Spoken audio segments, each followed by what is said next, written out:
फिर दिन पर पूछी नजरिया राजा। चलो प्रभु यीशु के दुआरिया राजा। फिर दिन पर पूछी नजरिया राजा।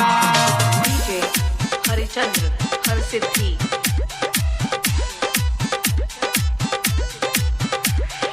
चलो प्रभु यीशु के दुआरिया राजा।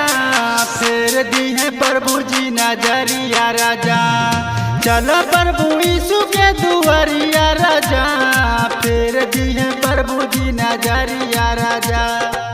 छुआ बचरा न माता दी है दरसनमा। लागल बजहाँ बजरिया राजा। चलो प्रभु यीशु के दुआरिया राजा।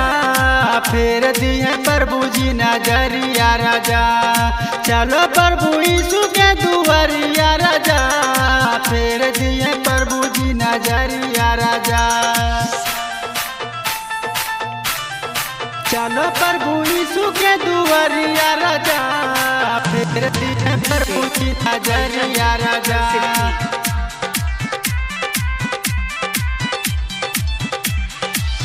कममा बनइए तोहर देवो जब साथ हो।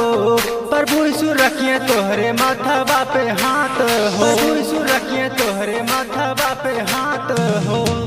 कममा बनइए तोहर देवो जब साथ हो। प्रभु यीशु रखिए तोहरे माथवा पे हाथ हो। प्रभु यीशु नामा के सुबह शाम भजबो। धुल दिए पाप के कजरिया राजा। चलो प्रभु यीशु के दुआरिया राजा। फिर दिए प्रभु जी नजरिया राजा। चलो प्रभु यीशु के दुआरिया राजा। फिर दिए प्रभु जी नजरिया राजा। डीजे हरिचंद्र। चलो प्रभु यीशु के दुआरिया राजा। फिर दिए प्रभु जी नजरिया राजा।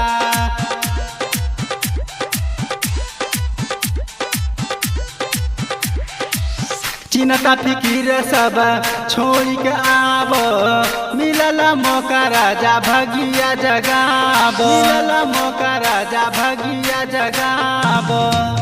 चिंता फिकीर सब छोड़ के आब।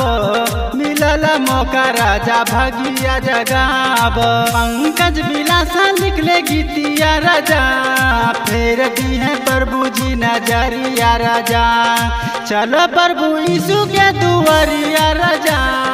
फिर दिए प्रभु जी नजरिया राजा। चलो प्रभु यीशु के दुआरिया राजा। फिर दिए प्रभु जी नजरिया राजा।